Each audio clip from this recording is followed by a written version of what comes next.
Hey folks, thank you for joining me today. I get emails, letters, phone calls constantly about honey. I've started to add honey products to my hot sauce line, and when I did that, the calls started coming. And they ask all kinds of questions about honey, especially, has my honey gone bad? So hang around today. We're going to talk about honey. Stay with me. I'll be right back.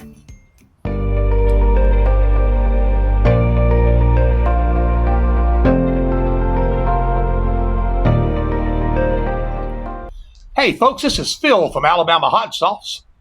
That's alabamahotsauce.com on the web. Today we're going to talk about honey. And honey is, in my opinion, a most unique substance. We've heard all about the fact that honey can last forever. We even heard that it was found in King Tut's tomb, and that the people who found it actually tasted the honey, and it still tasted like honey, even though literally thousands of years had passed. And that is certainly possible. Now, honey is nothing but water and carbohydrates. The water percentage in a jar of honey is about 16, 17, 18%. And all the rest of it is carbohydrates and some trace minerals. And the carbohydrates are really just sugars.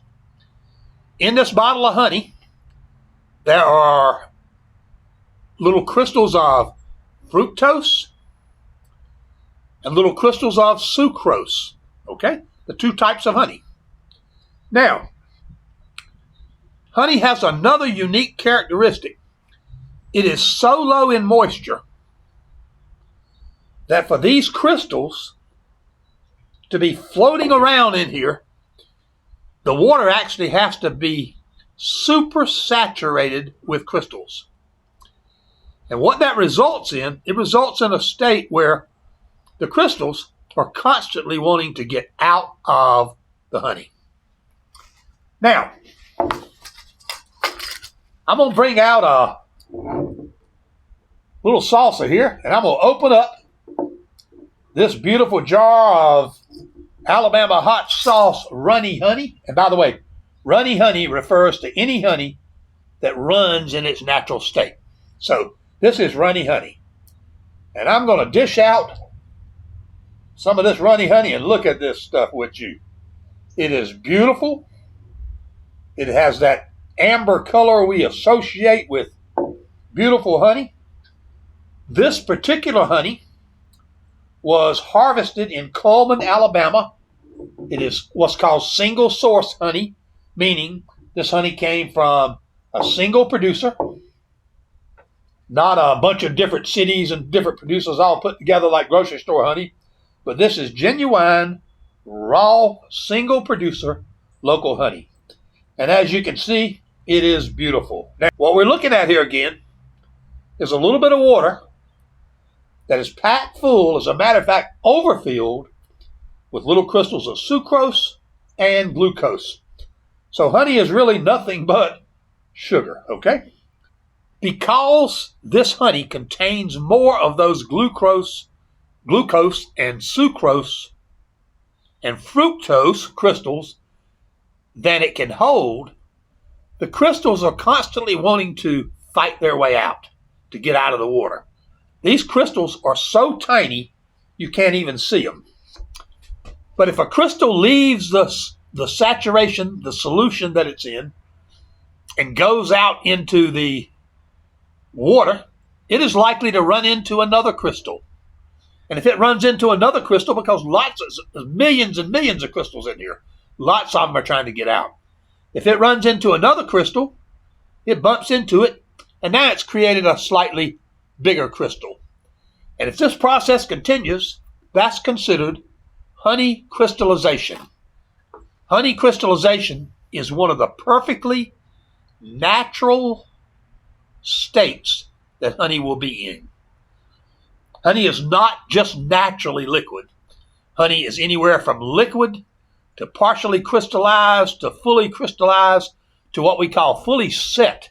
And fully set means it's turned into one big crystal, okay? It's all still the same honey. Nothing has changed. Nothing has gone bad. These are just natural states that honey can appear in. Now, many things affect how quickly the honey crystals will try to come out of the honey. For instance, honey crystals will try to come out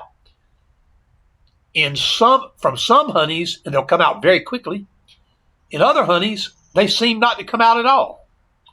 In addition to that, crystals will come out when the temperature is low, down like 50, 55, 60 degrees, much more quickly than they will come out when the temperature is high, like 75 or 80 degrees, okay? So a lot of things affect the speed at which honey will crystallize. Now let's take a look at what really does crystallized honey look like. So I've got a jar here, and I drew this jar up. I was going to jar some honey, and I store my honey at my commercial kitchen in a rather cold place. It was about 60 degrees this morning, or maybe a little bit lower. So crystallization of honey is a problem.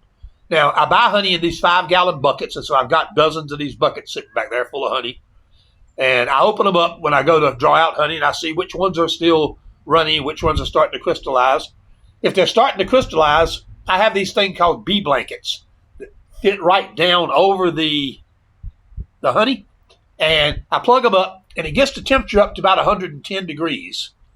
And that reverses this crystallization issue with honey. So I find crystallized honey quite often because I store it at a very low temperature.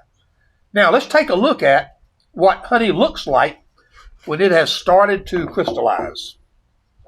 Now remember, the runny honey was this pure, smooth, silky stuff. But this honey, if you notice, it has texture to it. And what this is this honey is full of little bitty tiny crystals. And these tiny crystals have ventured out, they hit other crystals, and they've become larger crystals. And this is honey that is on its way to being fully crystallized. Given time, and it doesn't take much time, by the way, but I can't tell you how long it takes. Given time, this honey will fully crystallize, okay? What's interesting is that just like putting bee blankets around my barrels returns the honey to the completely liquid state, or the runny honey state, all you'd have to do with this jar is run some hot water from your tap, set this jar down in it, let it sit there 10 or 15 minutes. Every one of these crystals will go away, then absorb back into the water that's in the jar, and it would be perfectly good runny honey.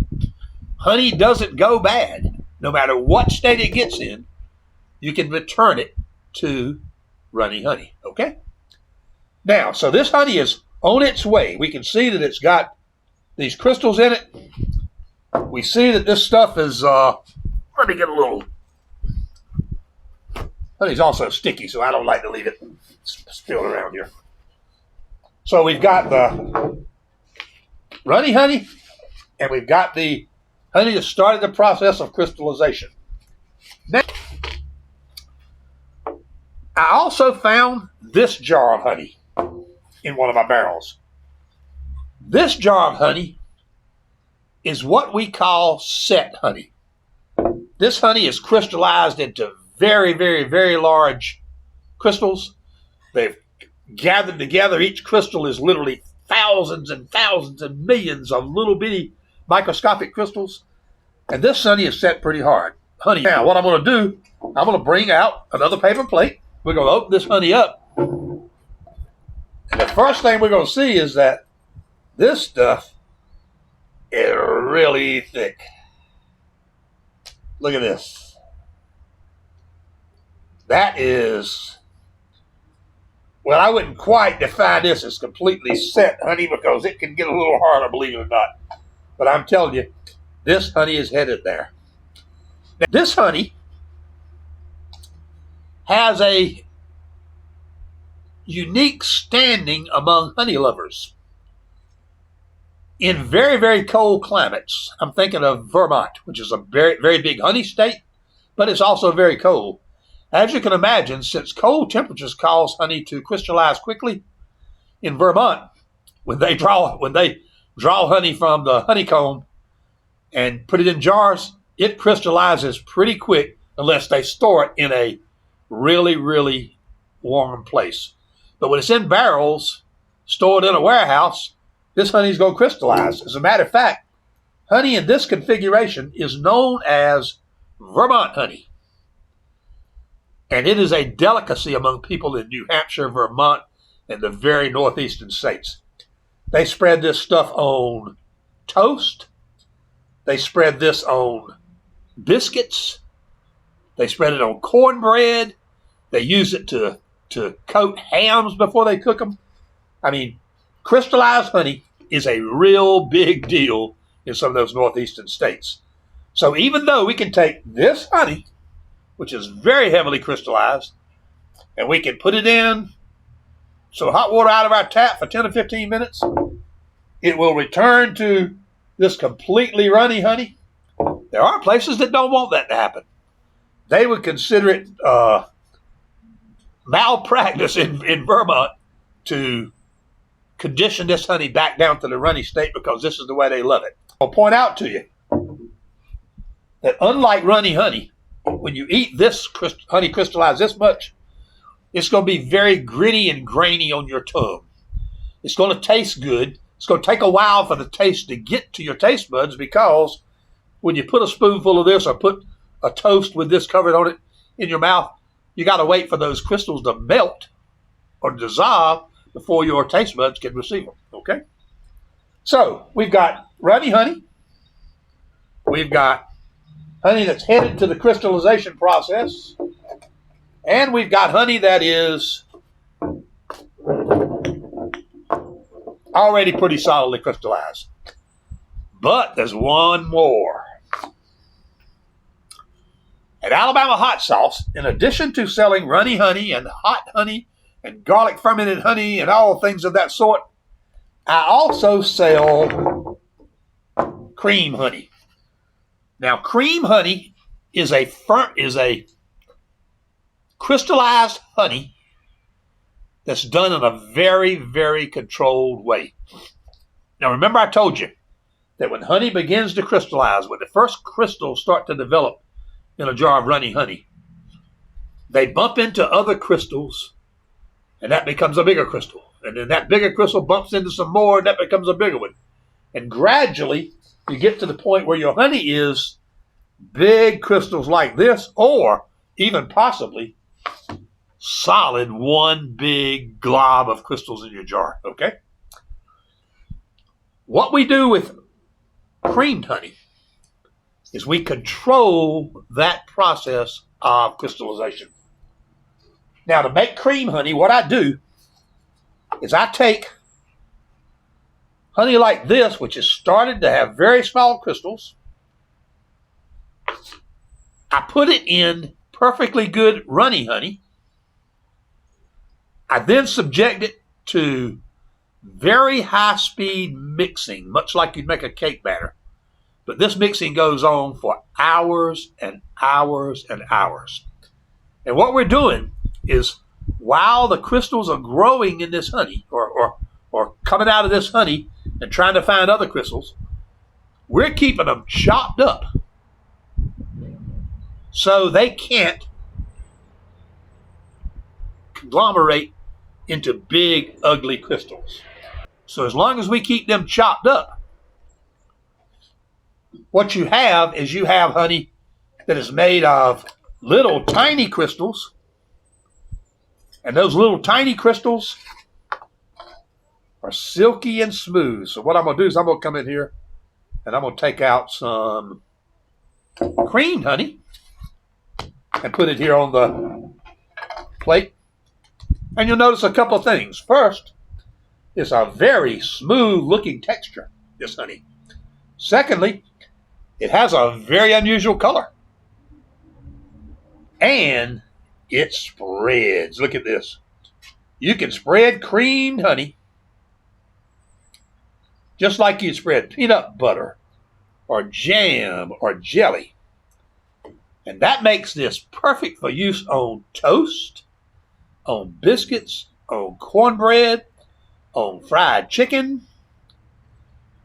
I mean, this is perfect for those types of applications. Now, Great Britain, creamed honey is and always has been a miraculously popular product. It is used in most British households every morning on toast. They absolutely love it that way. They tend to eat very light breakfasts, unlike we here in the U.S. where we eat meat and bacon and sausage and lots of eggs. They tend to eat light, and creamed honey is the secret to their eating light. British beekeepers or UK beekeepers all make cream honey. Making cream honey in the United States among beekeepers is relatively rare.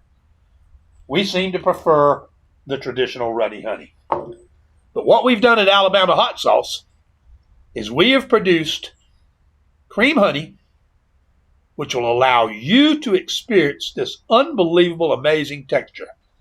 I mean, this is a paste, which, by the way, will get slightly thinner as it gets warmer. It'll get slightly thicker as it gets colder. If it's not, if it's too thick for you, just simply set it down in some 80-degree water for just 2 or 3 minutes and take it out. Stir it, and it'll thin out. But this honey spreads real easy. It tastes great. And the tiny crystals, when you put it in your mouth, they melt and saturate your taste buds very, very slowly, which takes that blast of sugary taste you get with runny honey and sort of spreads it out. So this is an absolutely wonderful, wonderful product. We sell it at Alabama Hot Sauce. It's very hard to make, but people want it. It is so valuable. When I made the first batch of it, I made 24 10-ounce jars, and I took them to our local farmer's market. The 24 jars sold out in about an hour and a half. Next week, I took 48 jars. 47 of those jars sold in that farmer's market. This past week, this past Saturday, I took 48 jars, and even though it was cold and the wind was blowing, I still sold 39 jars of this cream honey. So people are loving it. It also has been a hit on my website. So I know people like this. I know once they read the story of cream honey and how we make it and watch my videos on how cream honey is made, I know they'll want to join in and they want to enjoy this honey. So what we got here is we got our local North Alabama honey in 4 different states, everything from traditional runny honey up to nearly completely set honey and the manufactured cream honey. And that's the way it is, folks. Folks, I want to thank you for joining me on this video. I hope you've enjoyed it. It's been a blast for me to make this thing. I've enjoyed it a great deal. I'd appreciate it if you would subscribe to my channel. I need the subscribers. It helps my YouTube channel. It helps me. My YouTube channel is something I'm quite proud of. I want as many visitors as I can possibly get. While you're here, also, if you like this video, give me a thumbs up. That tells me that this type of content is the correct content to continue producing for you guys and gals. However, if you don't like it, give me a thumbs down. I'll at least know where I stand. I would appreciate it if you give me a thumbs down. Please leave a comment and tell me what I can do to improve it, or what I said wrong, or what I did wrong, okay? And furthermore, I want you to ring that bell so YouTube will know to notify you every single time I make a video. Folks, once again, thank you so much for joining me on this video. I hope you enjoyed watching it nearly as much as I enjoyed making it. I appreciate you being here, and I will see you next time. Hey, folks, Thank you for joining me on this video. I'd appreciate it if you'd push the logo on the screen and subscribe to my channel. I've also made 2 suggestions for videos I think you might enjoy. Press them and take a look. And once again, folks, thank you.